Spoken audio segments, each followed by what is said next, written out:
Calling the meeting to order.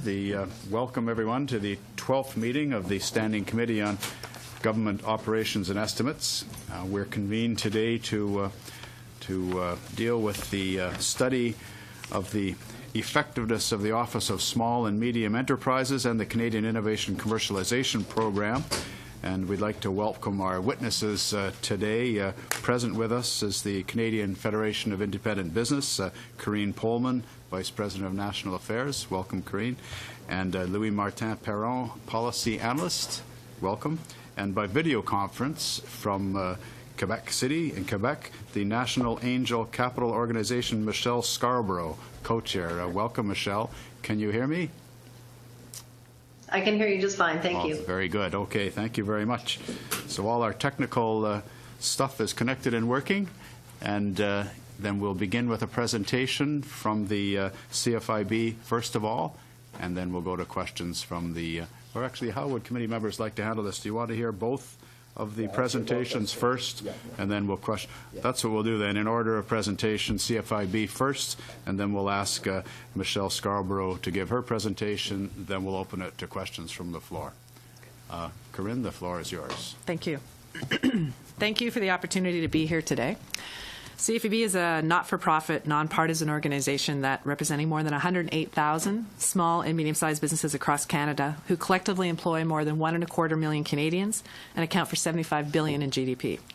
Our members represent all sectors of the economy and are found in every region of the country. With me here today, as you mentioned, is Louis-Martin Perron, who will assist me with the question and answer period of this presentation. First, almost all businesses in Canada are small or medium-sized, and they employ 64% of Canadians, and they produce half of Canada's GDP. As a result, in this year, the entrepreneur, addressing issues of importance to them, can have a widespread impact on job creation in the economy. Now, you should have a slide deck in front of you that I am going to be walking you through over the next few minutes, so if you could pull that out, that would be great. As you may be aware, CFEB surveys its members regularly on a wide variety of issues, which help us formulate policy positions on their behalf. In 2009, we did a survey on federal procurement and released a report based on that data earlier this year entitled Big Opportunities, Bigger Challenges, and you all should have received a copy of that report as well. Over the next few minutes, I want to share some highlights from that report. First, who are these small federal government suppliers? As you can see on slide 2, they are a good mix of businesses that sell goods and services or both, and the vast majority that have been selling to the federal government for more than 5 years. As you can see on slide 3, 3/4 of them sell to government as sole contractors, while 1 in 5 works as a subcontractor, mostly in the construction industry. Only 5% are selling to the federal government as part of a joint bid or partnership with another company. What was really interesting to us were the reasons why small businesses did not sell to the federal government. Now, the most common reason was that the government simply does not buy the business's product or services, as you can see on slide 4. However, almost all the rest relate directly to the federal government procurement process itself. 1 in 4 stated that the government's tendering and bidding process was too complicated and that they had no means of knowing what the government wants. 1 in 5 stated there was just too much paperwork or found the inability to contact the actual user or purchaser as a key deterrent. But it's not only those who do not bid on contracts that find the whole process confusing, but also those who have had experience in bidding and even winning federal contracts, as you can see on slide 5. Almost half of them rated the simplicity of forms, the clarity of the steps necessary to sell to the federal government, and access to contract opportunities as poor, meaning there's lots of room for improvement in these areas. Overall, many of the frustrations of smaller firms engaging in federal procurement were based on the fact that the overall process is too complicated and too different from how they normally do business. For example, not being able to discuss the bid with the actual user or purchaser of the goods or services, using an electronic bidding process such as MERX that may seem simple at first, but becomes more complex with lengthy forms that often require unnecessary and duplicative information. A good rule of thumb should be that if it takes longer to apply for a contract than it is to fulfill the contract, it's unlikely you're going to get many small businesses applying for them. There also seems to be a real lack of awareness of small business realities. For example, a 1 or 2 week delay in a payment can seriously affect cash flow in a small business operation. They do not have specialists to help them secure, much less manage a bid, and therefore they have to adapt their entire operations to fit into the government's expectations. We would suggest that a government start to look at their procurement processes and practices through maybe a small business lens, which has been suggested by the Red Tape Reduction Commission, as a means of starting to address some of these issues. Now, to their credit, Public Works did recognize there was a need to address some of these concerns after extensive lobbying from CFIB and other groups. And they created the Office of Small and Medium Enterprises about 5 years ago. CFIB supported the idea of an office like OSME, which was to provide assistance to small firms in bidding on federal contracts and to be an internal advocate for the needs of small businesses within Public Works. But as you can see on slide 7, OSME is not that widely known within the small business community. Now, this level of awareness compares to about 2/3 of our members who were aware of the procurement ombudsman, though very, very few of them ever used their services. Now, slide 8 is a chart that was not used in our report due to its low sample size, and we only share it with you today for information purposes, and it should not be interpreted as being statistically valid. However, we thought it might be interesting. Of the 32 respondents that said they did know OSME's role, results were mixed on the service provided. They did relatively well in providing timely responses to questions, but could improve on assistance on how to bid and to understand procurement procedures. Now, this survey was conducted prior to the launch of the Buy and Sell website that OSME had created as a one-stop source of practical information and advice on federal procurement. This kind of tool would be well received, as it does provide useful information and direction on what the process is all about, something that was severely lacking prior to Buy and Sell website and to OSME. However, we believe that maybe OSME may be suffering from being within Public Works and therefore not necessarily seen as independent by small businesses looking for information to navigate the system and help them solve procurement problems. Also, OSME's role as internal advocate is an important part of their mandate, but it's not always clear how influential they are within government to bring change that will benefit Canadian small businesses. Now, moving to the Canadian Innovation Commercialization Program, we have less experience with this because we actually haven't had any members contact us about it. As such, we're still learning ourselves about the effectiveness and usefulness of the program and are pleased it is in a pilot phase so that the government can learn about what works and what does not before it dedicates more funds to it. Now, CFIB has long advocated for using federal procurement as a means of promoting innovation, as so many small firms have great ideas and alternative approaches that could prove valuable to government, but they can often be stifled from expressing them as they are unable to fulfill pre-established requirements or address prescriptive needs. Now, if this program helps to break down some of those barriers, that would be progress. From what we know about the program, we like the fact that it seems to encourage interaction between the supplier and the end user, and it seems to promote some flexibility within the actual procurement process. However, we do worry about any program that involves government picking winners and losers, and we wonder how success will be measured given the long lead time sometimes needed. I'm sorry to interrupt, but the translators are asking us for you to slow down. We're having some problems with the translation. Yeah, so. if you wouldn't mind then, Corinne, Sure. there isn't any real rush. We'll give you ample time to finish your report, so a little slower, I guess. Sure. Thank you. So I don't know where the translation was at, so I'll just go back to, from what we know about the program, we like the fact that it seems to encourage interaction between the supplier and the end user, and it promotes flexibility in the government's approach to procurement.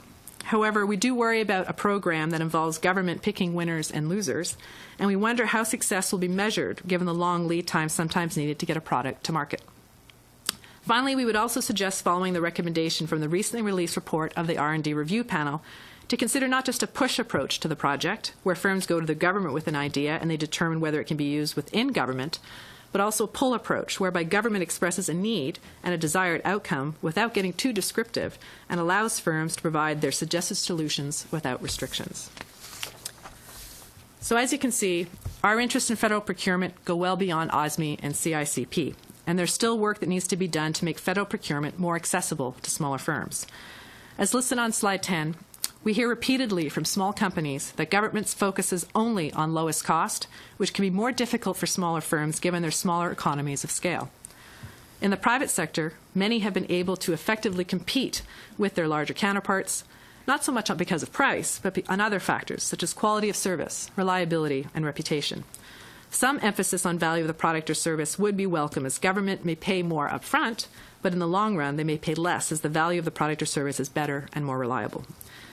We believe that the whole process of procurement must be rethought, and we are hopeful that the business lens approach cited by the Red Tape Reduction Commission and mentioned in the last budget will be applied to federal procurement so that the realities of small businesses are better reflected in the overall process. This would include allowing more flexibility within bids, reviewing larger contracts and splitting them into smaller contracts if it makes sense, and addressing issues raised during the red tape review. Also, government needs to do a better job of paying small businesses on time, as our survey found that 80% of SMEs waited more than 30 days for payment, and most did not receive any interest for those late payments.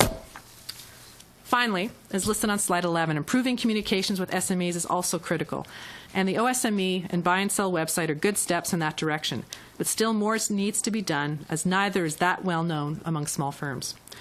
A key finding from our research was also the inability for small firms to contact the end user, and while we understand why there needs to be some distance between them, there has got to be a better approach if an SME is not getting a technical question answered properly by the assigned procurement officer.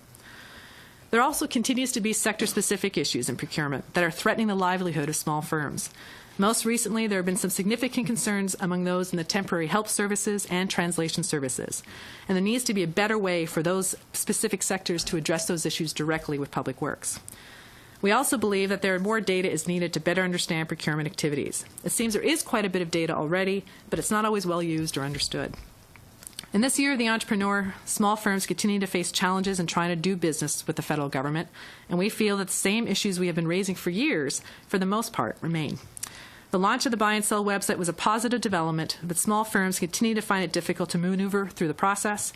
Others have actually given up trying, while still others that have traditionally sold to government have found that the rules are changing and it's having dire consequences on their business and industry sectors. We recognize that these are issues beyond the scope of the current study, but remain as issues from the perspective of Canada's small firms. We hope that your committee will continue to question and study these issues. Thank you. Well, thank you very much, Ms. Pullman. Do you have any additional comments, Mr. Perron? Very good. Then we'll move to the next presentation from the National Angel Capital Corporation, Michelle Scarborough. Welcome, Michelle. You have the floor. Thank you very much. Bonjour. Thank you for having me today.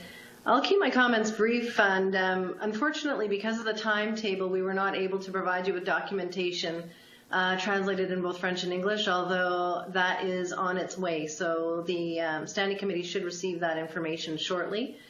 But just to give you a little bit of a background on the National Angel Capital Organization, we are a member-driven organization whose vision really is to knit the angel capital community together across Canada, facilitating knowledge transfer, developing best practices, co-investment, really with an end goal to invest in high potential companies across the country to build that small and medium-sized enterprise and take those companies to the global stage.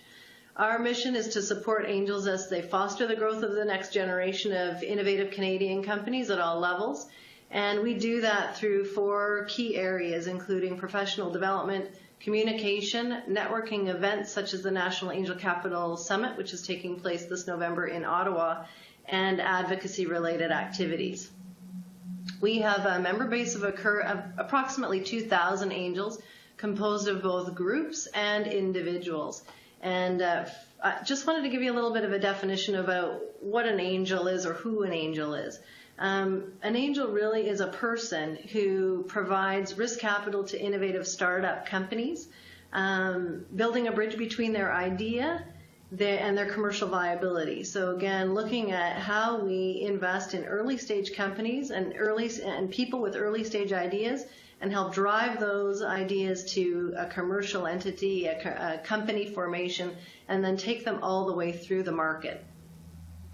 They are also typically individuals who have been successful entrepreneurs in a variety of sectors, so they're sector agnostic, some in technology, some in other industries, but all are able to provide not just their capital requirement, but also vast knowledge of how to build a business, typically from the startup phase right through to growth. They're mentors for companies at the early stage, and they provide vast experience and expertise as well as a network to help those entrepreneurs get to the next level of their business. We as angel investors are accredited, and we follow the SEC regulations for that. So accredited angel investors, just for your background, are those that have $1 million in assets, if you don't include their residents, and those that have approximately $200,000 or greater in income. And typically, again, are providing not just their capital, but mentorship in a variety of other activities. Just to give you some stats to put it in the Canadian context before I dive into some of the details around what we're here to talk about. There are approximately 1,500 angel groups 1,500 angels that represent angel groups in the country, which is a very large mass. And that number is growing quite rapidly, and we estimate a doubling of that over the next 2 years as angel capital begins to form itself as an asset class, differentiated but complementary to venture capital. We did a study last year in 2010, and just to see where angel groups and angel individual investors were at in terms of the deal flow that they were seeing, at what stage, and so on, and identified that there were approximately 1,850 companies that were disclosed seeking out angel groups specifically on an annualized basis. That translates into about 250 active portfolio companies in the angel groups.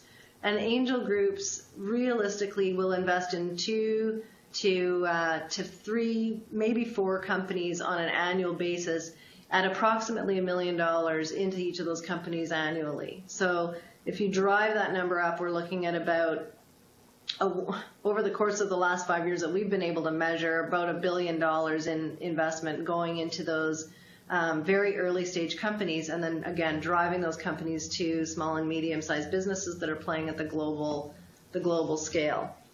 So how do we make investments, and why is it relevant to CSIP and to the work of OSME? We make investments based on a number of criteria. We look at the team, we identify the market size and the opportunity, and who are the competitors in that space.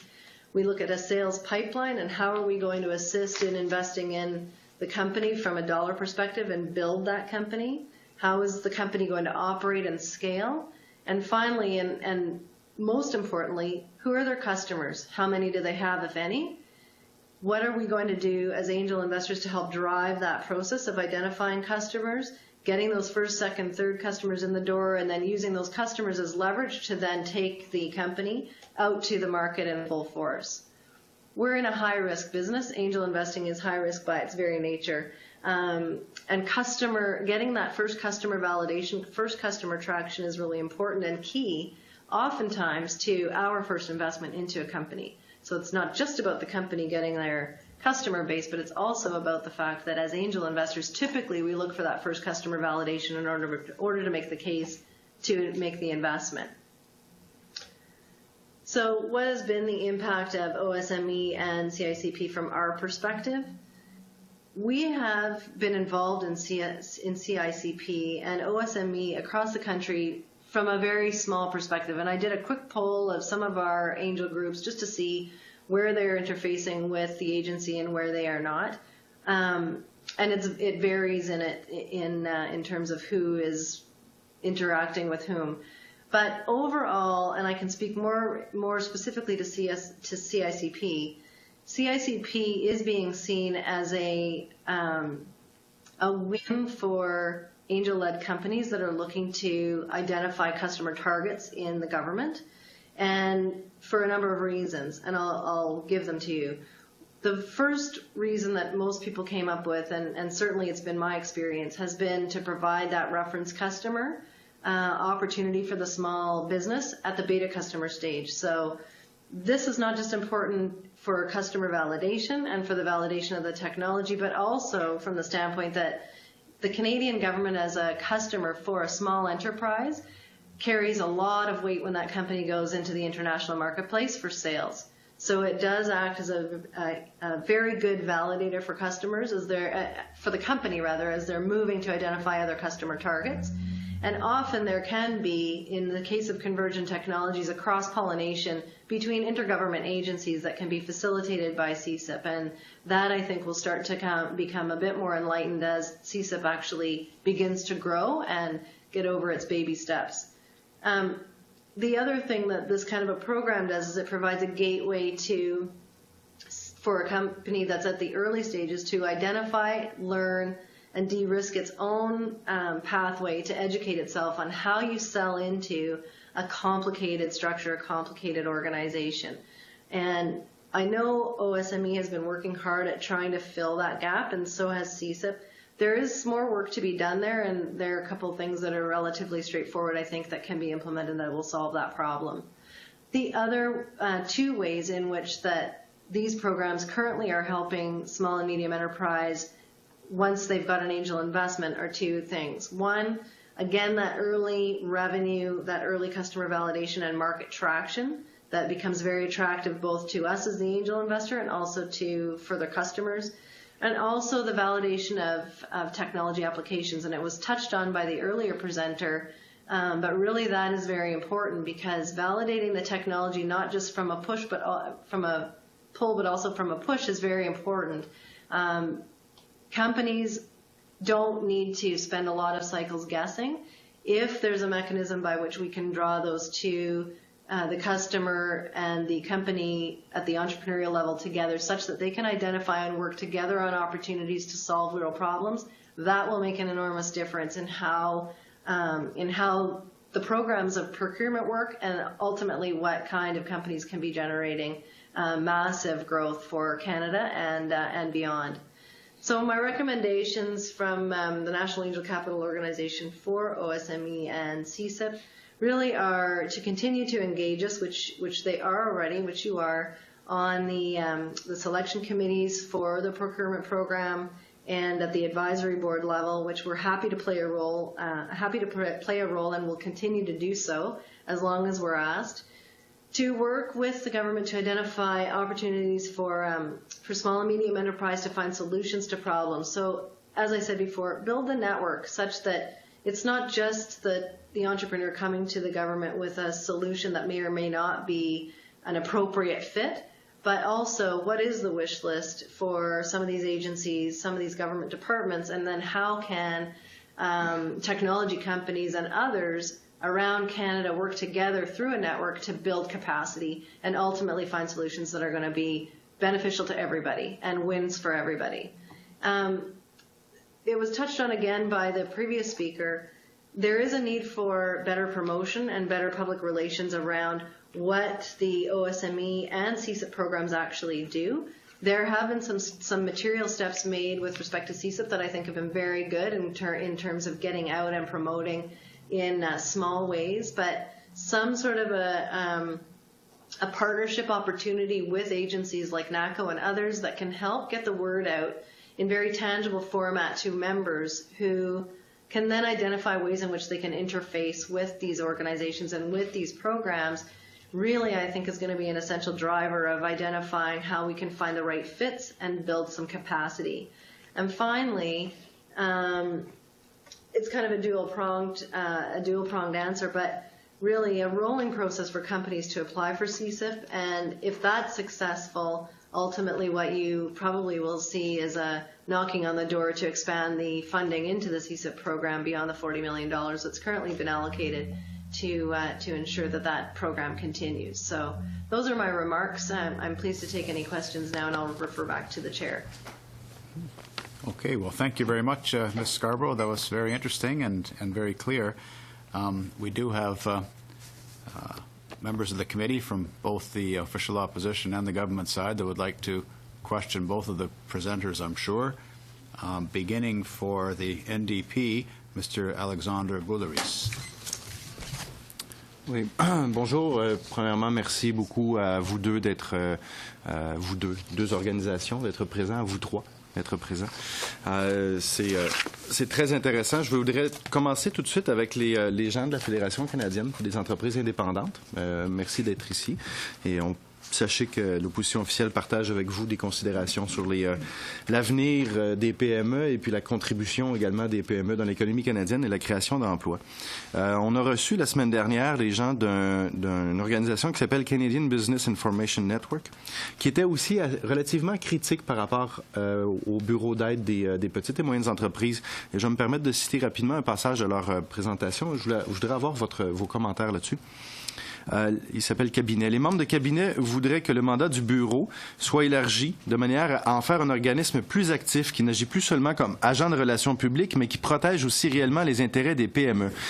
Cabinet s'est dit d'accord avec le Parti conservateur lorsque celui-ci a annoncé en mars 2010 son intention d'établir des règles de jeu équitables pour des TI libres dans les marchés publics et donner accès aux marchés publics dans les domaines des TI aux PME en segmentant les grands projets de technologie de l'information. Mais il s'agissait du Parti conservateur au Royaume-Uni et nous espérons espérons qu'il en est de même au Parti conservateur du Canada.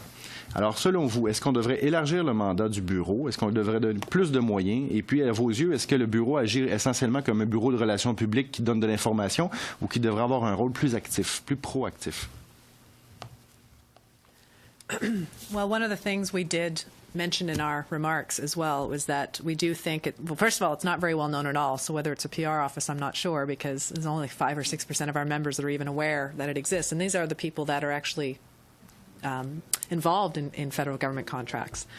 But I think that one of the reasons might be that it is not perceived as being independent of public works. And therefore, it is perceived as perhaps not necessarily a place small business owners can go to either get information or to deal with their problems that they may run into when it comes to procurement. There is the Ombudsman. However, the Ombudsman has a very limited mandate in what it can look at. So where do you go when you have questions about what the activities of what's happening within a particular project or a particular contract that you're bidding on? And right now, I don't think OSME is seen by them as being independent enough or capable enough of helping them through that process. The second piece, I think, and this touches on a little bit of what the comments from the previous group that were here last week said, is that we also believe they have an important role to play as advocate internal to Public Works. And we're not clear at this point. We agree that that's being done effectively or not. Again, because I think they are seen as being part of Public Works, so we're not sure how influential they can be within Public Works. I mean, at this point, we're not sure whether they need to expand their mandate. We're loath to suggest you put more money into something until we understand what the best way to use that money to really effectively help small businesses progress when it comes to procurement issues. Because we recognize the Office of the Procurement Ombudsman as well, and we need to make sure that we're not duplicating efforts here and that we're actually making sure that there is effective change happening within Public Works that is actually reflecting back what's happening with small businesses. Is OSME doing that? There are elements of what OSME is doing that is helpful. The Buy and Sell website was a huge step forward, in our opinion, in terms of finally getting one place you can go to get all the information that you need.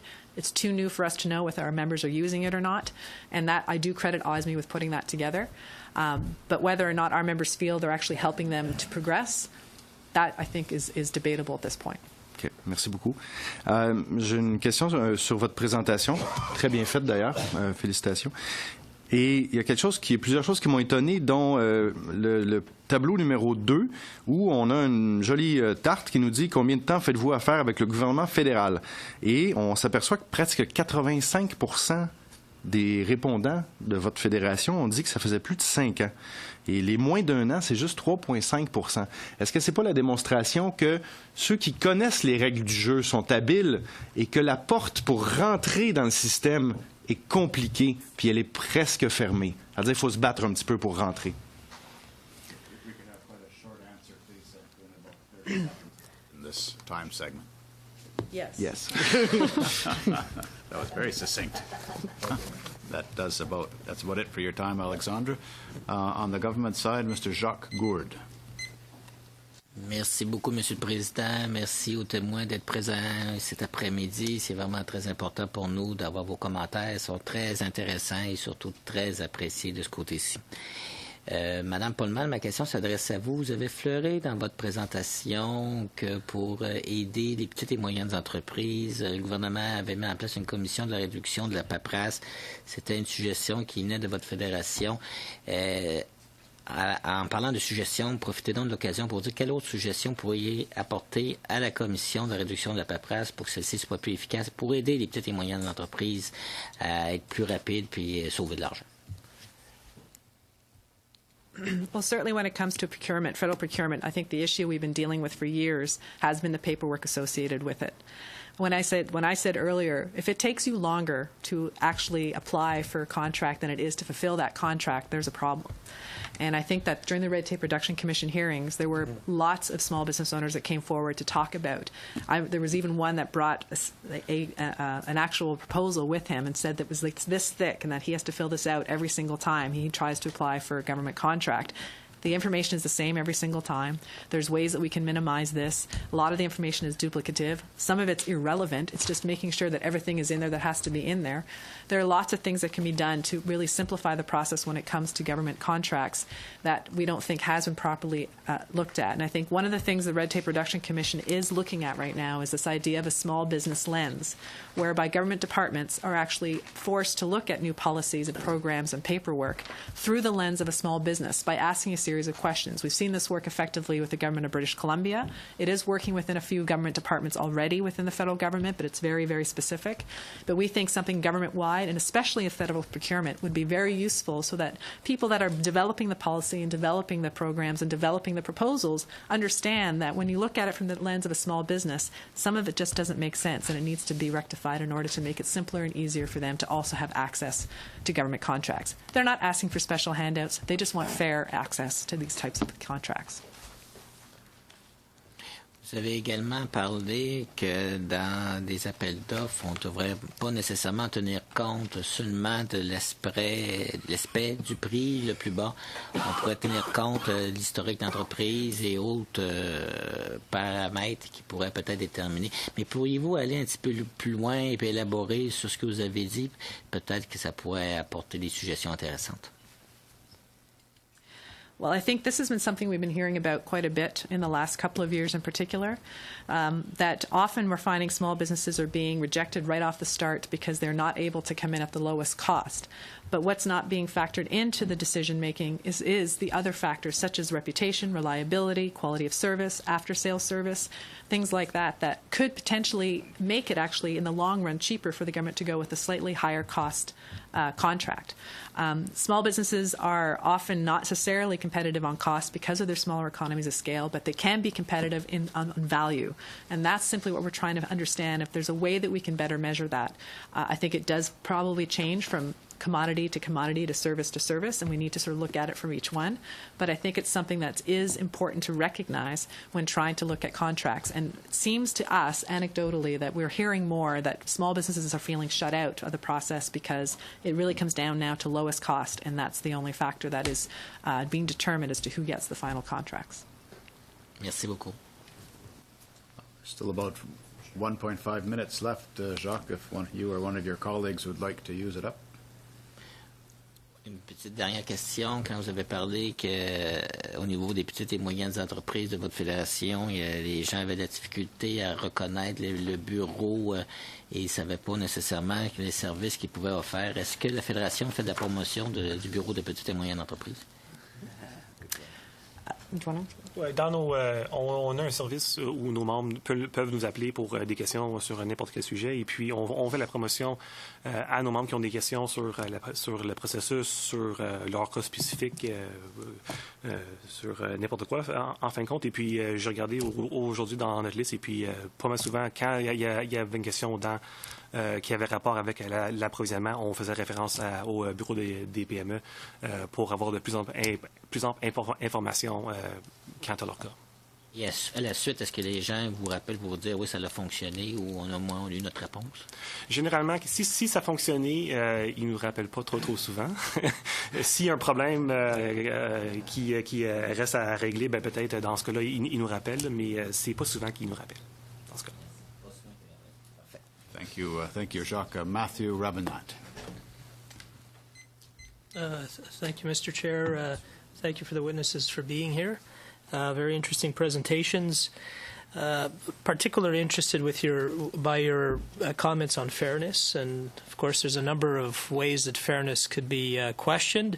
I ask, with my question, everybody is welcome to respond, including Madame Scarborough, if you feel so inclined.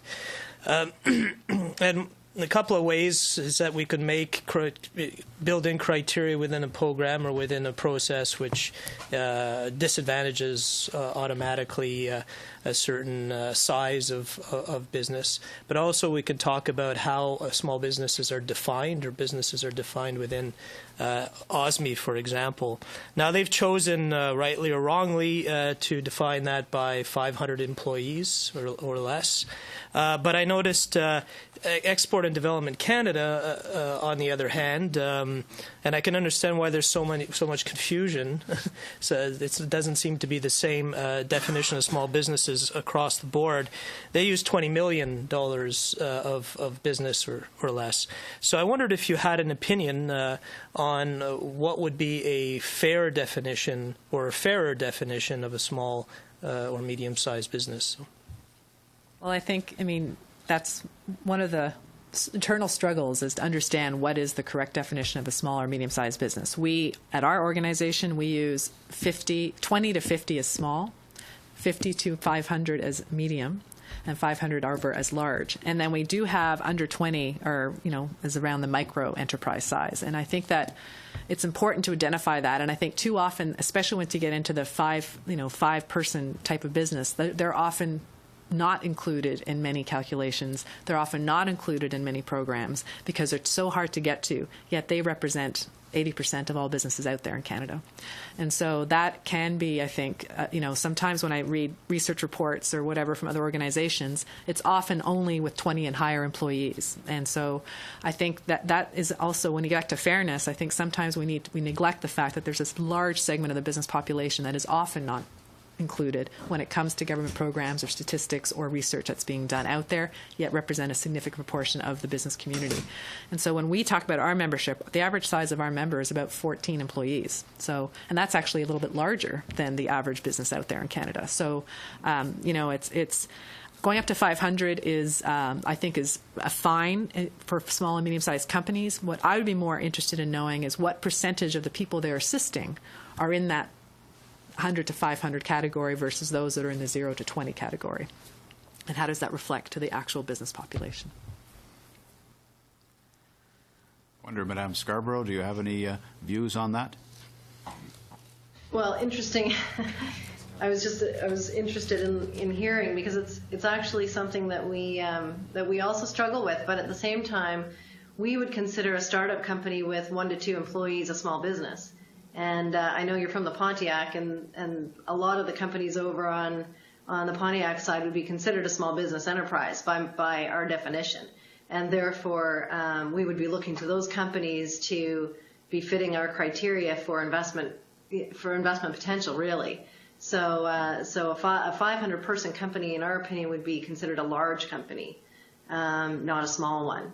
And a small company would be, 1 person to, particularly as it relates to technology space and manufacturing, 1 person up to, 50 people would still be considered a small company by our measures. We would consider more on the mathematical side the dollar value into a company to be relevant. And what dollar amount would that be? Or could you give me a ballpark figure? So if you think about, if you think about the majority of companies that are small enterprise, you're looking at companies that are 0 to $5 million in sales. If you're thinking about it in those terms, you could go upwards of 10, but at the $10 million mark in sales, now you're exceeding, you should be exceeding, 20 to 25 employees. So I would consider to be looking at the revenue line item as well as the number of employees as a part of your criteria if you're going to redefine. Interesting. Do I still have time? 30 seconds or so if you had a short question. Well, I was rather shocked to see that 94.1% of your people weren't aware of OSME's role, and I know that there's a great website in place. What do you think the government could be doing more to ensure that businesses know about OSME? Well, I think one of the key things is connecting more with business associations and other organizations that do have that touch with businesses that are going to be interested in procurement-type practices. I know they do some of that outreach already, but I think that's probably the most effective way of getting into the smaller business type of environment. Traditional methods of, flyers and seminars don't really work well with very small businesses. They just don't have the time to go to the seminars. They don't really read government flyers. So it is a challenge. We know that with many organizations, and so we certainly will be happy to try. We ourselves, as Louis pointed out, do talk about it with our members. We do have it up on our website. This is an access point of information. But truly, in the end, it's going to come down to word of mouth and, being effective in terms of helping some small business owners who then talk about them to other small business owners. And that's really ultimately how it's going to gain traction. Thank you, Matthew. We're well over your time. Next, for the Conservative side, Peter Braid. Peter? Thank you, Mr. Chair, and thank you to all of our witnesses for being here this afternoon. Ms. Scarborough, if I could perhaps start with a couple of questions for you, please. Could you begin, I'm curious about the differentiation here. Could you begin by explaining the difference between angel capital and venture capital? You sort of touched on that a little bit. Mm-hmm. The lines are getting a little bit blurred. Angel capital really happens, if you think about the pathway of a company to market, the company at the very early stage, pre-prototype, would seek typically a friends and family round. That would cover their costs of startup and getting going, and hopefully get them to an early prototype stage. That's typically where an angel investor at the angel risk capital would play. So angels would put in more than a friends and family round. Typically, angel investments range anywhere from $150,000 to upwards of $2 million into any given investment that they make, and sometimes with or without a follow-on round. Venture capital going earlier now, never used to, but venture capital is now going earlier. Venture capital typically coming into the next round at a Series A level, and the amount of money going in at an early stage venture round is typically in the neighborhood of $500 to $1 million, and then ramps up from there all the way to $30, $40, $50 million, depending on the size of the investment and the capital requirements. So that's the difference if you wanted to look at it from if you wanted to follow a company through its financing rounds, that's how it would flow. Great, thank you. You also mentioned that either the number or the amount in terms of dollar figures of angel investors will be doubling in the next 2 years, which is great news. It's very encouraging to hear. Could you elaborate a little bit on why that is, why that phenomenon is occurring, and what's changing in terms of our policy or economic framework to allow for that doubling? Okay, so a couple of things. First of all, the doubling is really occurring and has been occurring for a little while now, based on a couple of factors, one being the diminishing of the venture capital industry. So as you're probably aware, the venture industry in Canada is going through a bit of a rebirth. It is revitalizing itself in new forms, and that is just starting to occur.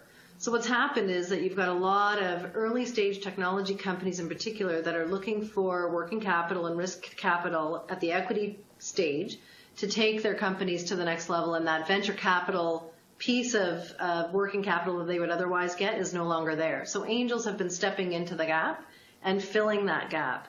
And more angels have been playing a bigger and bigger role in not just providing their equity into the company from an investment perspective, but also their time and attention to mentoring the entrepreneur and helping that entrepreneur identify the mechanisms and the networks by which to grow their company. So that is probably the primary reason why you're seeing an increase in angel capital in the country. What's also happening, though, in tandem is that angels are starting to form clusters. So they're starting to group together in small groups, form investment clubs, and take advantage of the fact that there are a number of early stage opportunities that they can play a significant role in growing in order to identify potential opportunities for return, but also, at the end of the day, grow a successful business, which is really our bottom line. So that's another reason why we're seeing a resurgence. At the same time, there has been a change in the Canadian ecosystem around the development of companies at the commercialization stage. So if you haven't already seen information with respect to this, and you being from Waterloo, you'd know about Communitech and the Accelerator Center there. You're seeing duplicative accelerator centers start to pop up all over the country at various different sizes, some private, some public, some a combination. In Ontario, we have the Regional Innovation Centre, Ontario Networks of Excellence.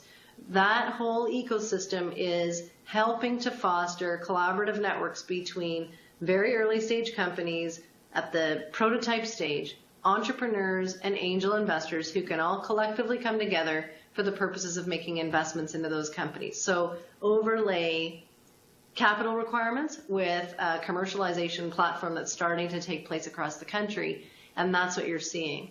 Some of the things that are also contributing to success of angel investors are the tax credits. So in BC, we have the tax credit program. Ontario is looking at a tax credit program, and so are some other provinces. And those will also help to drive more risk capital into the marketplace at the early stage and de-risk those companies for further investment. Thank you. Thank you very much. So I hope that answers your question. Yes, that's excellent. Yes, and that also concludes Peter's time. You really have done your homework. I didn't even realize Peter's riding was from Waterloo. And I'm the chair of the committee. Next, John, of Liberal Party, John McCallum. John, please. Well, thank you, Mr. Chair, and welcome from me as well to the witnesses. I'd like to return to a subject that we discussed a bit last week in light of the recent report of the expert panel on government support for innovation.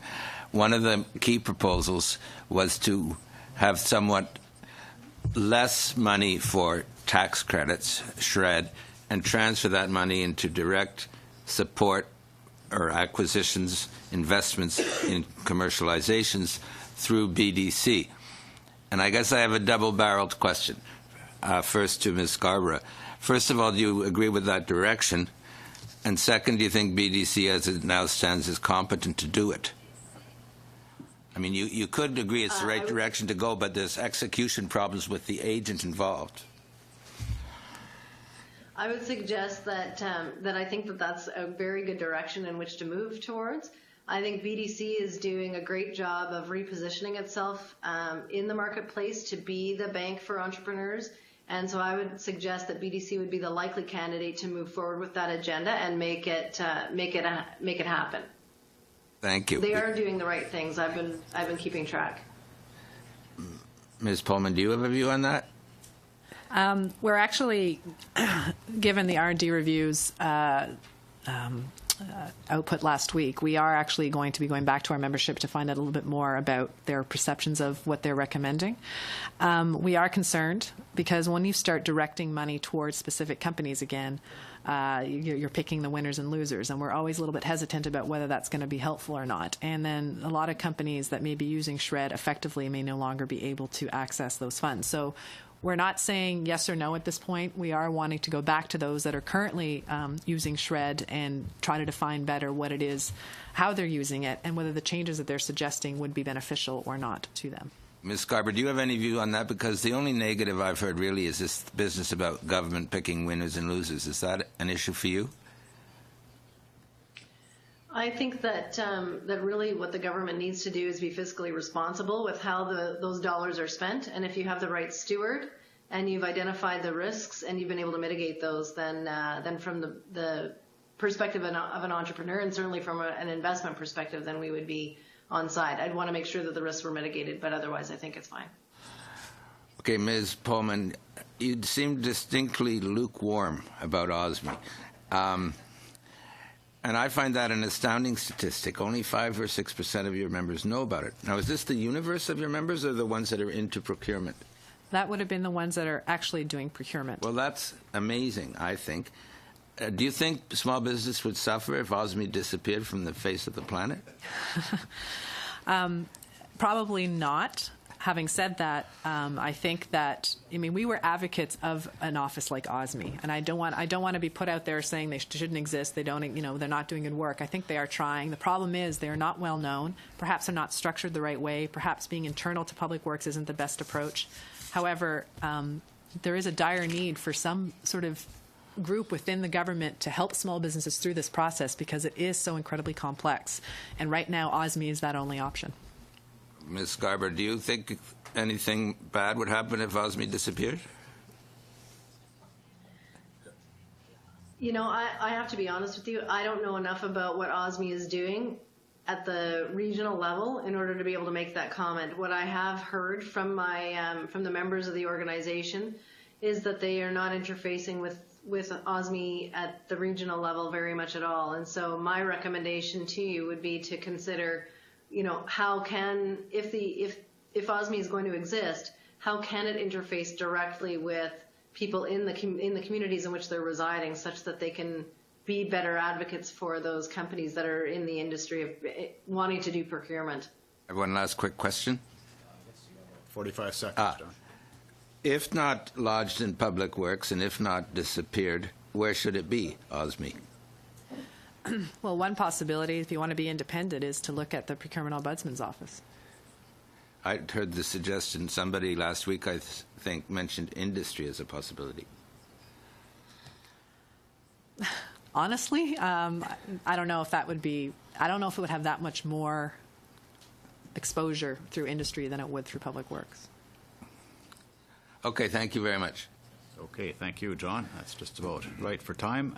Bernard Trottier for the Conservatives. Bernard. Thank you, Mr. Chair, and thank you, witnesses/guests, for coming in today and giving us this profile of what's going on in terms of Angel Capital on the one hand, and then I guess maybe a different profile in terms of the CFIB, if I understand, maybe Ms. Pullman, you could describe the CFIB, the range of companies who are members of that. I think are beyond Angel Capital stage. They tend to be more established companies with a mix of, I guess, equity and debt in terms of their capital structure and so on. Could you maybe just give us a quick profile? And then I want to ask some follow-up questions with respect to financing and investments.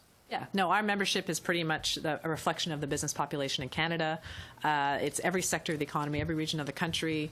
They primarily get financing through debt financing, absolutely. And it would be everything from, the one-person self-employed consultant to the 300-400 person manufacturing plant in Southern Ontario. So it's everything in between. We do have high tech. We do have brand new businesses as well that are joining us. So it really is the gamut of industry right across the country. And what would be kind of the maturity profile? How typically, if you looked at the median age of companies within your organization? It would be a little more established companies, because generally when you're starting out, you're not so focused on being part of a public policy organization, and once you become more established, you do. Having said that, I'd say probably about any given year, 5% of our membership is probably less than 1 year old. Okay. So maybe to describe an evolution, there could companies could start out as early stage companies, and then once they're successful, they could become members of CFIB, is one way to simplify it and look at it. Absolutely, or the other way around. They start with us when they're young, such like RIM did. RIM was a member of ours up until 1998 when they went public, and they were no longer could be a member because we don't represent publicly traded companies. We only represent privately owned Canadian corporations. Okay. So I just want to maybe change direction a little bit, Ms. Scarborough. Talking about you mentioned 1,500 angel groups within your organization. Is that the right number that you stated? In your so 1,500 angels so 1,500 angels within groups represented, 2,000 members in total. I see. So there would be 500 individual angels. Okay. So I know it's kind of hard to generate some real precise statistics around this, but of all the investments you mentioned, 3 or 4 typical investments per year, is there a typical definition of success? What constitutes a successful investment versus unsuccessful? And this could be, in terms of return on investment, but also the duration of that return on investment. So it might have 1 year of positive ROI, but then not be around 3 or 4 years later. Do you have any definitions like that within your group? Yeah, so that's very interesting, and it varies across the country, and it varies between groups, and it varies individually. So it's a little bit tricky in terms of measurement, and we're actually working on some ways in which we can survey members at various different points in time over the course of years, and then start to map that so we can trend it. But anecdotally, I can give you, sort of notionally what happens. If we were to look at a good return on investment or a good success from an angel perspective, that success would be a 7-year investment in a company that went through several cycles, grew to be a global player, and ultimately had an exit of sale and or public markets. Okay. So that's typically what happens. Okay. So just the reason I want to explore that with you, just to explore a bit further, I mean, what would you describe as the success rate? Typically within your organization. So out of 4 investments or out of 40 investments, how many are successful versus unsuccessful? You'd say the average would be about 10% are going to be out of the ballpark winners. And then you're going to have a number of companies, let's say another 30%, that are going to return 2 to 5 times. Right. So that's just the nature of the business. As you mentioned, it's high risk, and you're bringing a lot of expertise to the table when you do that. And I guess always the dangerous thing, and maybe this gets back to Ms. Pullman, is sometimes when government gets involved in angel investment or venture capital, might not have the skills and the networks that you bring to the table. And so, the likelihood of enjoying a 10% success rate is probably lower. Wouldn't you agree with that statement? I think it depends. If we're talking in the case of CSIP as an example, and the government is acting as a facilitator of introductions for a very specific reason, i.e. the procurement scenario, that makes the pathway for one of my investments to get to that customer faster and actually secure a contract, that's a different scenario than the government getting into playing the role of investor. So I think that is something that needs to be, monitored. But certainly we've had that experience, talking about DFATE as an example. When we go out globally with a company, we will leverage DFATE's Trade Commission offices in order to identify targets that then we can go and talk to directly. So we're not having our entrepreneurs spin their wheels trying to find the right resources. So in terms of developing a network that's very defined in that way, I think that is a role that can be very beneficial, particularly if we're looking at the programs that we're talking about here today. Thank you, Madam Scarborough. That concludes your time. Bernard, thank you. That also concludes the first round of questioning. And I'm wondering if I can ask for clarification on one issue from both of the witnesses. We heard previous testimony that some small entrepreneurs, small businesses, find it difficult to get government procurement or access to government contracts because of the way some IT contracts especially are bundled and the tender is put forward. So it sort of precludes the participation of some of the smaller companies. Could I ask either of you, the businesses, is this something that the businesses you represent have brought to your attention as a frustration or a barrier in achieving contracts with the government? Yes, we have had that comment come to us, and not just when it comes to technology, but to other areas of procurement as well. We call it bundling, and we've been seeing it. It's been occurring for the last few years, and we have seen it in things like temporary help services, translation services, which is partly why those two areas are feeling a little bit more in dire straits than they have in the past, and certainly in the technology as well. And it does exclude smaller companies from being able to bid. Often these bids are put together as well with very specific technology requirements. And this is beyond even just in the technology sector. It could be in other sectors as well that are very specific to perhaps one or two companies. So it becomes very clear that it seems to be targeted at a larger company, and everybody in the industry kind of knows about it. So those are the types of things that a lot of small firms have come to us. I wouldn't say a lot. Some small firms have come to us raising concerns about this bundling idea, and certainly have tried to push back a little bit to sort of recognize. And that's why one of our recommendations have been that one role that OSME could play is to look at some of these larger contracts and determine whether they should be cut up into smaller contracts. This is something the U.S. Small Business Administration does do in the United States, and we believe it's something that could be applied here just to make sure. I mean, some contracts have to be big, we understand that, but some don't, and perhaps we need a second piece of oversight to see whether or not they really need to be as big as they are. Do you have any input on that, Ms. Scarborough, before we move on? I agree. I think that we've had anecdotal conversations with some of our companies within the network to assume that the procurement process is long and complicated, and the bundling does inhibit smaller companies, particularly at that beta first customer or 2 or 3 customers in stage. So the biggest thing I think really is just around streamlining the process and making the process easier and making the process a bit more competitive for small and medium-sized enterprise across the board to participate. Okay, thank you. Our next round of questioning, Annick Papillon from Quebec. Oui, merci bien, Monsieur le Président, et merci à tous les témoins aussi de vous être déplacés aujourd'hui pour qu'on puisse ensemble regarder un peu les pistes de solutions suite au document que vous nous avez déposé. Je regarde le programme canadien là, pour la commercialisation des innovations et je me demandais si c'était possible pour vous de nous dire quels sont les critères qui pourraient être mis de l'avant pour permettre de reconnaître la valeur des PME et ce qu'elles offrent au lieu de regarder strictement le prix le plus bas. Je ne sais pas si Madame Pullman, c'est possible pour vous. Yes. Yes. Yes. Yeah. I mean, some of the criteria that we were thinking about is, for example, reputation within the industry for that product. Are they, perhaps having an ability for them to go to other clients of the same product and find out about whether they have a good reputation? What type of after-sales service might be available, and what can they do?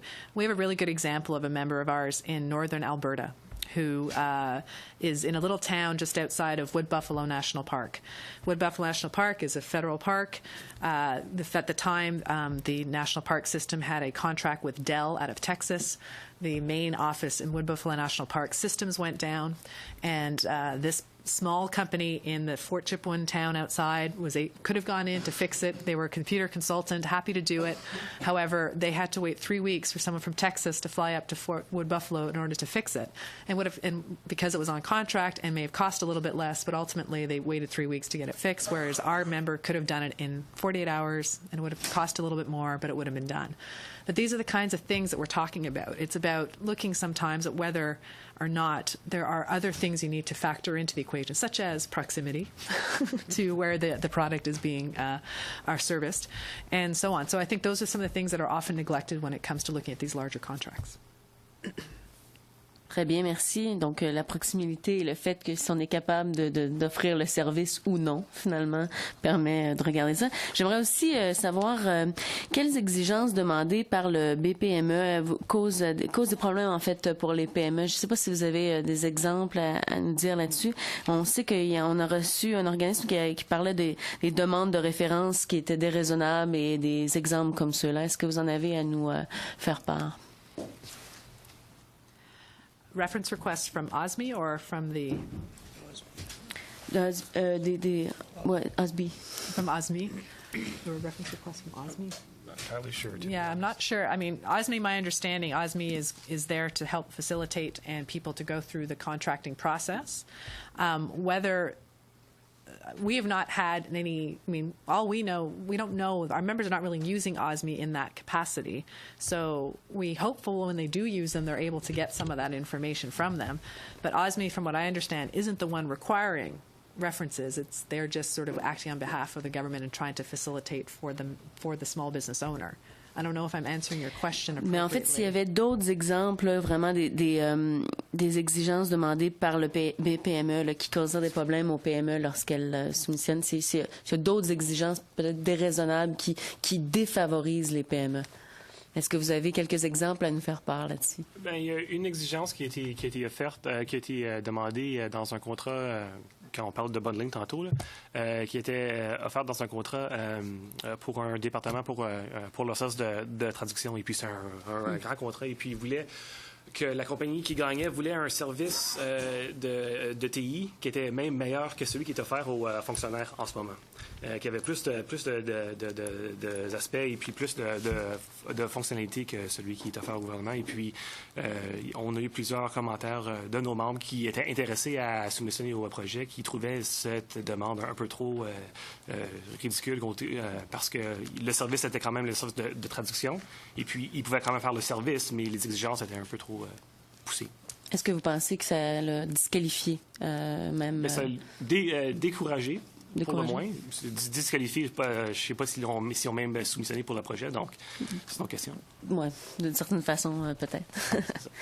Je lis aussi que, en fait, vous avancez là, dans les recommandations la possibilité de revoir les méga contrats. Et on a vu que d'autres personnes ont carrément proposé de briser les méga-contrats puisque ça ne favorisait pas les PME. C'était l'idée de plutôt fractionner les contrats de manière à pouvoir favoriser toutes les PME, davantage les PME. Est-ce que vous abondez dans ce sens qu'il serait bien de fractionner les méga-contrats? Yes, we would. And we believe, as one of our recommendations, and have been actually saying for years, that we believe that there should be a role, and this could be OSME, for another group to sort of look at those large contracts and decide whether it really needs to be as large as it is. And as I mentioned earlier, in the United States, the Small Business Administration does that exact same thing. They look at federal government contracts in the United States and determine whether or not they really need to be as large as they are, and if they don't, forces them to break them down into smaller components so that there are opportunities for small firms and medium-sized firms to bid on those contracts. We don't have that kind of a oversight here, and so we believe it needs to be perhaps established within the Canadian policy as well. Thank you, Ms. Bowman, and thank you, Anik. Your time is up. Scott Armstrong. Scott. Yeah, thank you for your presentation. And first, the Canadian Federation of Independent Business. We've heard from several witnesses complaints about late payments by the federal government of Canada. And I understand how that would affect a small business and a medium business more than it would a large conglomerate. But how prevalent is this? Is this an ongoing problem, or is it just something that people bring up as one of the reasons not to deal with the federal government? In our survey from 2009, 80% had told us that they got payments more than past 30 days. So only when we got into the 60 to 90 day category, it was 15% waited over 60 days to get payment from government. It has gotten a little bit better. This is one of the services OSME does do, is they do try to speed up the process of late payments. However, it's still an issue. And it seems unbelievable to us that in this day and age, the federal government is still delaying payments to small and medium-sized companies who are dependent on that kind of money and it's coming in, especially after they've delivered the service. So we continue to believe this is an area that could be cleaned up fairly easily, but for whatever reason continues to be a factor that is an issue. It's come down on the list. Back in 1996, I think it was second or third issue from our membership. Now it's down to about 8 or 9, but it is still certainly something that many of them are facing. Can I actually add something to that? Sure. To Corinne's point, it has gone down quite a bit, and to OSB's credit, they have worked on it. That actually, we attended a roundtable last week on hosted by OSME on promoting discussions between the supplier community and the government. And if I can just give an anecdote, there was a lot of discussion as to strategic level stuff, as to different issues and whatnot. But there was one business owner that actually kind of stopped the conversation cold and said, "Look, late payment is a serious issue for me as a business owner and for people in my industry as well." So it might have gone down according to our numbers, but it still is a serious issue when it happens to our members as well. Right. So if OSME were to disappear, as the member across had discussed, a result could be that late payment issue could actually grow and go back to the wrong direction. Yes, that could be, because that is one of the services they do provide, and it is one of the areas that we do send our members to them to help resolve. Thank you. I'm going to switch gears here. Mrs. Scarborough, I'm struggling with understanding exactly how your operation works. So could you give me a specific example of one company? I mean, you don't have to name the company, but their process to get funding from the Angel Network and a success story, if you would. Okay, so the way that a company approaches angels is they approach angels at the local level. Our organization, as the National Angel Capital Organization, brings that network together. But when a company is outsourcing angel capital, they are doing it in their hometown first.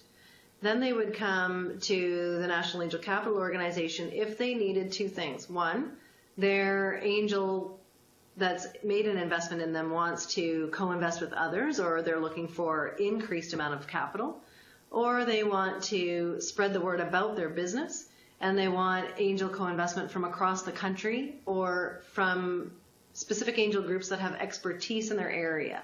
So that would be, those are the two, just to differentiate it, those are the two reasons why a company would come seeking angel investment. And that company would seek angel investment at the early stage, startup and early stage of their business. So when they're looking for $150, $250, $500, $1 million, typically. So that's how the angel investment process works.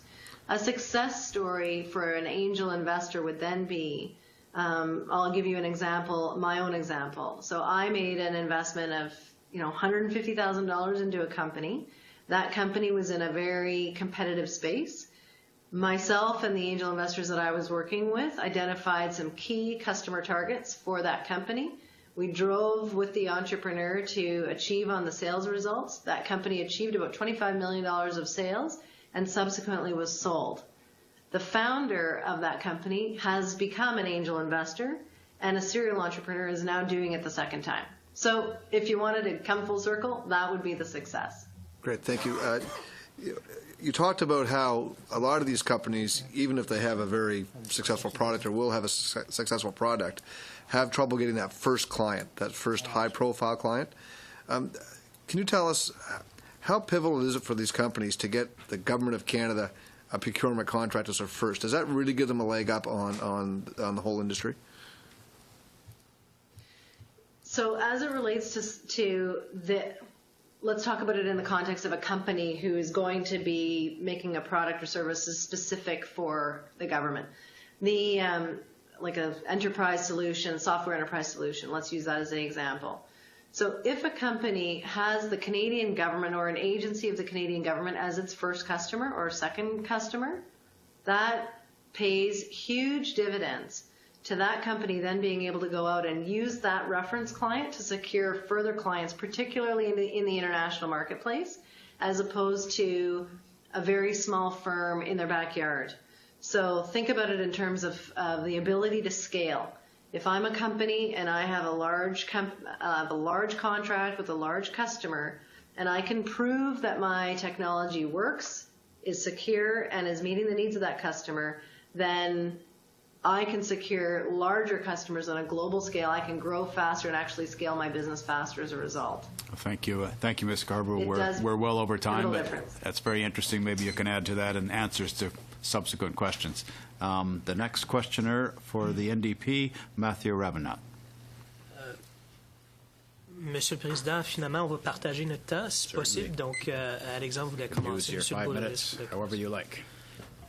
Oui, merci. Ma question est pour Madame Scarborough.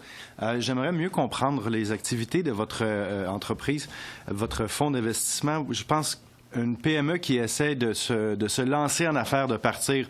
Bon, l'entrepreneur va miser sur ses propres fonds, ses épargnes, il va faire appel à sa famille, ses amis. Quelquefois, il va frapper à la porte aussi d'une banque à Chartres, les grandes banques que tout le monde connaisse. Il y a également la Banque de développement du Canada, qui est une entreprise parapublic qui est là pour soutenir les PME puis faire des prêts. J'ai l'impression qu'il y a comme une gradation dans le risque. La BDC va prendre plus de risques qu'une banque à Chartres, évidemment. Est-ce que vous diriez que vous prenez plus de risques avec les PME, les petits investisseurs, que la BDC? Et si oui, est-ce que vous demandez un retour sur l'investissement qui est plus grand?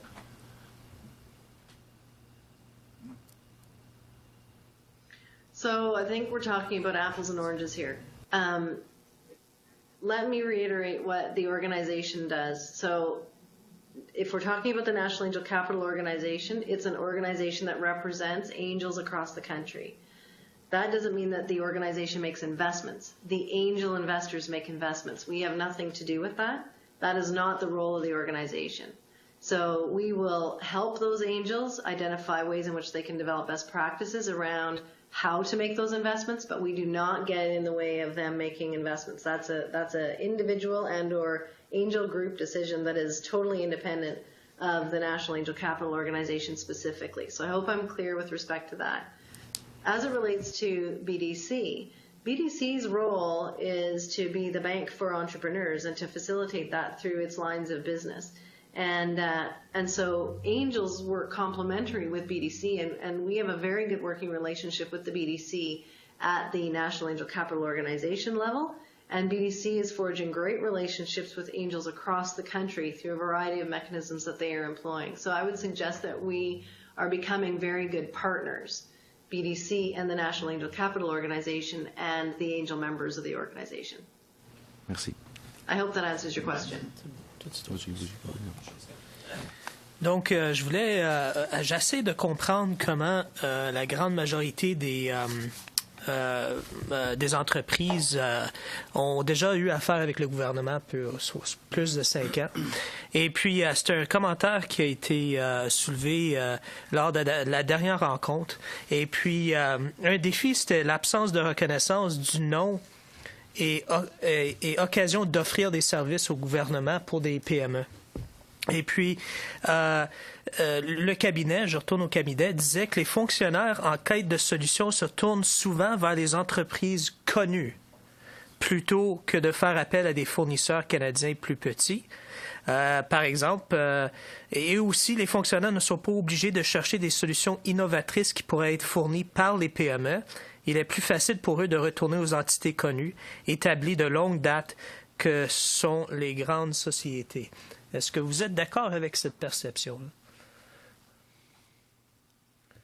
Yeah, we would, absolutely. I mean, I believe it's my understanding that even the procurement ombudsman has reported that there are 12% fewer federal suppliers over the last 4 years than there was 4 years ago. So I think there is fewer small, and most of those are probably smaller companies, I would suggest to you. I mean, often as contracts got bigger, that pushed out smaller firms. As contracts that you have to, or RFPs that you have to fulfill get thicker, and you feel like you're duplicating information, when you can't ask the end user a technical question and the person that's intervening can't answer your question, it's a problem. When you come with an alternative approach that is a little bit different than what the government is asking for, you're told, sorry, you're no longer eligible because you're not in this criteria. Those are all things that have been happening in the real world that just makes small businesses say it's not worth it. So 30 seconds if you have a brief question. C'est une étude pour montrer que ce serait plus efficace. Est-ce que, je veux dire, quelque chose qui est difficile, c'est de savoir justement si les mêmes noms reviennent et les mêmes grandes entreprises reviennent. Est-ce que vous pensez que le gouvernement devrait peut-être soit faire un rapport, ou est-ce que c'est le genre d'information qui est accessible à vos membres? Est-ce que vous trouvez qu'il devrait y avoir plus de transparence sur effectivement quelles compagnies sont surutilisées? Yeah, I mean, one of the areas of data that we'd like to see more of is exactly that. How many are repeat users? What percentage are repeat users? What percentage are new companies that have never been used before? Because, as you know, companies sometimes change names or they're divisions of other companies, so it's often difficult when you look at the list that currently exists to determine whether it's actually a new company or it's just a division of a company that's already done business with government. So I think that's sort of the data that we're talking about. We'd like to see a little bit more fleshed out to understand, is it really, what are we dealing with? It seems to be a real drop, and why is that happening? So yes, definitely we would like to see more transparency and understanding of who the government is dealing with. Thank you. We would agree. That concludes your time. Kelly Block. Thank you very much, Mr. Chair, and I, too, thank you for being here today.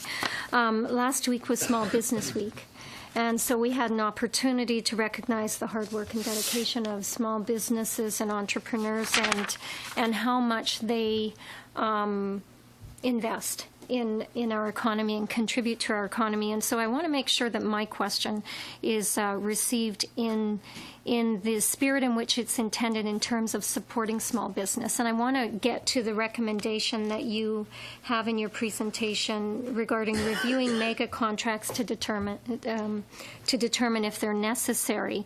Now, I know this addresses the whole issue of bundling. And it is my understanding, though, that sometimes large contracts are rewarded, and that small to medium-sized businesses may still yet be subcontracted by those larger, among those larger contracts. So why does it matter if a small to medium-sized business is the successful bidder at the front end, or whether they're subcontracted by one of the large companies that win the contract? And you mentioned that there is an office in the United States that takes a look at whether or not these mega contracts can be separated.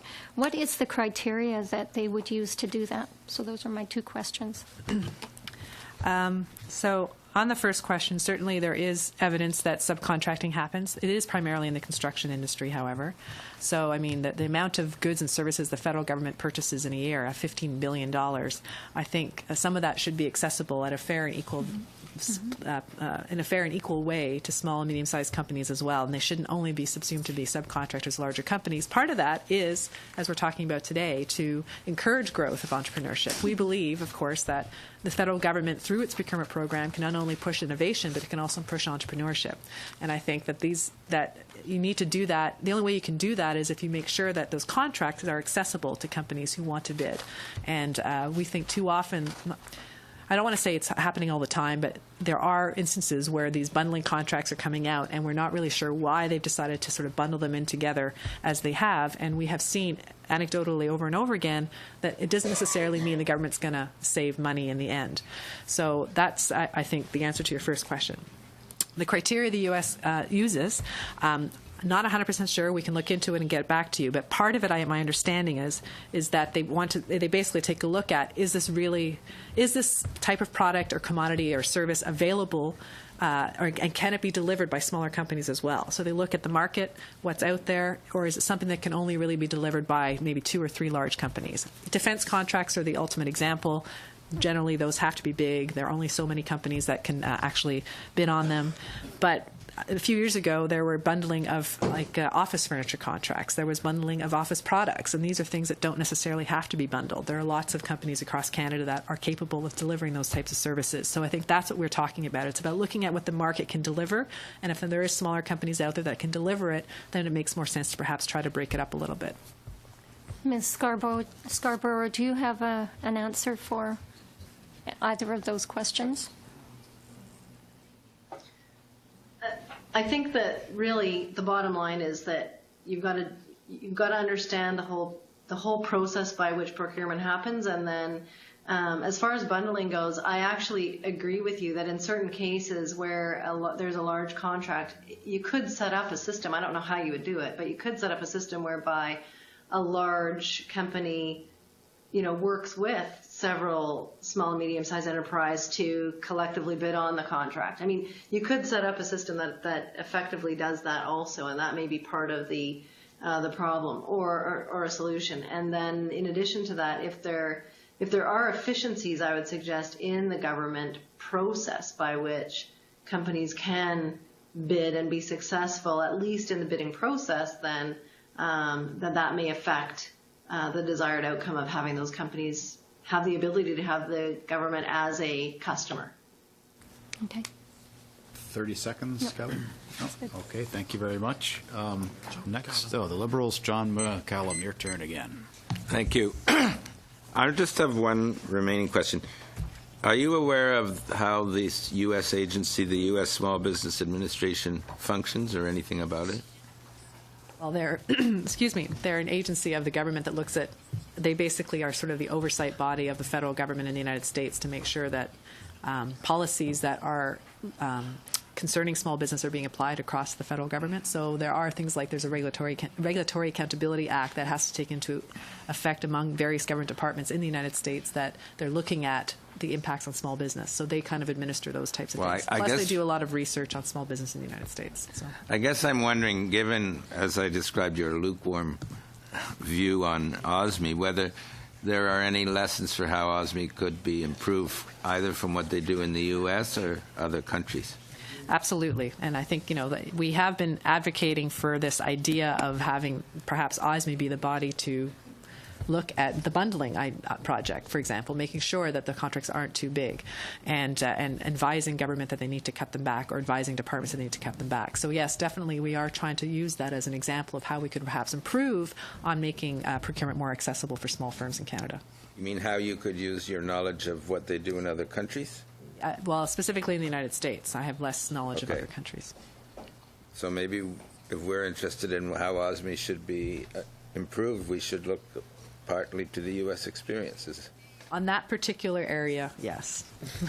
Okay. There are other parts of the United States I'd suggest not perhaps looking at too closely. Okay, thank you very much. That's it. Okay, thank you, John. We have one witness or one speaker left in this round, Ron Cannon. Of the cleanup hitter for the end here, and thank you to our witnesses, and thank you, Mr. Chair. Studies on the effectiveness of the Office of Small and Medium Enterprises and the Canadian Innovation Commercialization Program. So we've heard lots of interesting comments, and I appreciate the CFIB, the work that you do, former small business owner, and I say every week is a small business week, and every day the mums and dads and the entrepreneurs that keep our country moving and hiring more employees and growing. But a couple of specific issues that we're looking at from the comments that you've put forward here is one on procurement. Can the aspect of procurement for economic development opportunities and creating jobs and growing our economy. And one of your, I was interested in reading the survey, and one of the comments from one of your members referred to there should be a better description, referring with Merck's, a better description of preview and preference should be given to Canadian-owned businesses. After all, it's Canadian tax dollars paying for these contracts. Is that the position of CFIB? Our position on that has been that we need to have a debate about it, where we know we have trade requirements, free trade requirements around the world, and we are big advocates of encouraging free trade. However, there have been, I think, a number of instances where Canadian firms feel like they are being shut out. Again, because of the low-cost component of a lot of the contracts that are coming forward by international bidders. And I think to the point where there's one great story of a member of ours who does promotional products and did used to provide sort of small contracts, tended to be very small contracts to a variety of government departments, where he would, and he had a contract, I think it was with Agriculture Canada, where they actually had to have a bag that was for, that had Canada logos all over it. And he'd been doing this contract for a number of years, but lost it recently to a Chinese or a company out of another country where they were being manufactured, or it was a Canadian company, but it was being manufactured in China. He was manufacturing in Canada.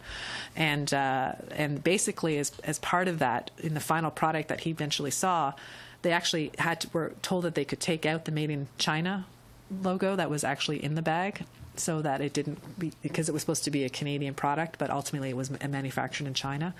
And so he felt a little bit like, the fact is it was actually made in China, but Agriculture Canada was allowed to take that labeling off and therefore have the product look like it was made in Canada, even though it was actually made by a company, well, it was a Canadian company, but manufactured in China.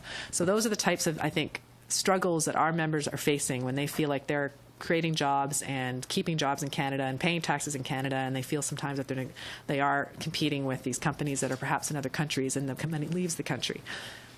Our position, as I said, is that I think we need to have a debate about that. We're not necessarily advocating either way, but it is something that comes up from our membership every once in a while. But we also understand the need to make sure that we provide opportunities for our businesses in other countries as well. So we don't necessarily shut that opportunity off either. I appreciate your support for our trade initiative, as well as a member of the Trade Committee for the last 5.5 years. We've, as you know, we've got 9 more trade agreements, and we continue to grow the business opportunities outside of the United States. Will still be our biggest ally, but it is a balanced approach, and I appreciate that candid response. Specifically to the CICP process, one of the comments you make is the negative aspect is the government picks winners and losers.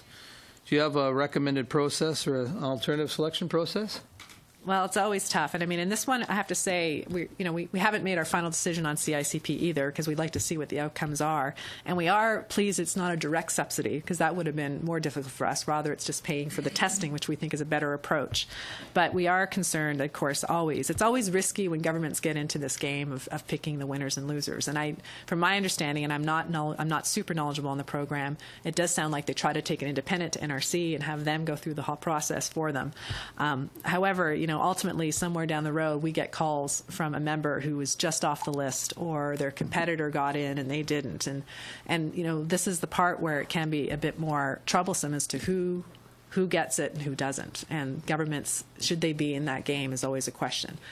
One quick question to Ms. Scarborough. I appreciate the great work of you and your angelic partners across the country, because represent an area of central Okanagan and BC that we're a very entrepreneurial, high-tech, tourism, venture capitalists that are very flourishing portion of our industry, and it's the Accelerate Okanagan is a new incubator that's just recently come together and is bringing those ideas collectively. And I'm just wondering, from your members, do you look at taking an equity position on some of your deals, or is it mostly just lending of capital?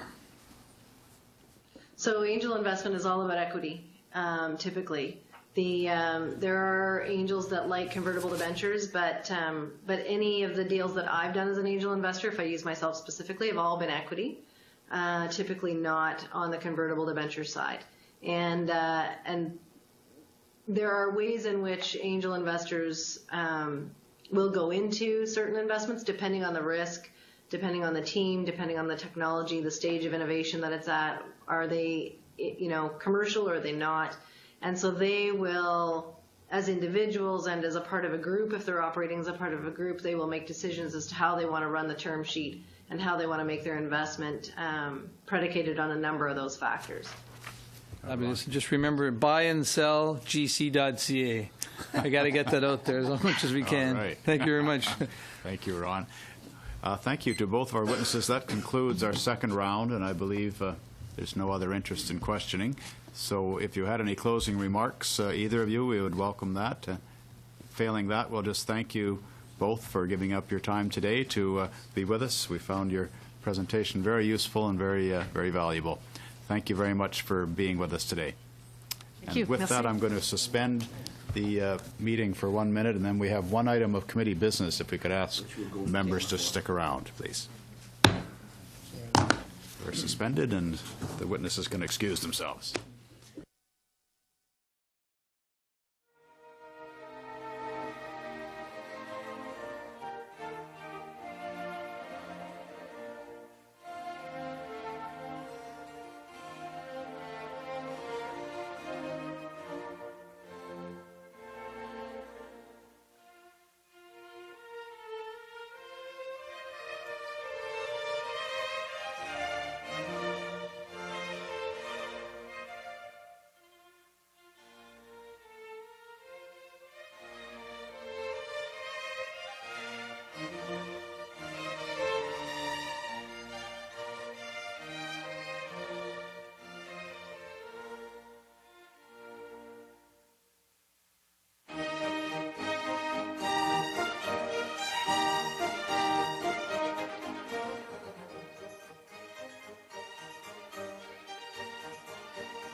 Yes, we arranged it while we were adjourned.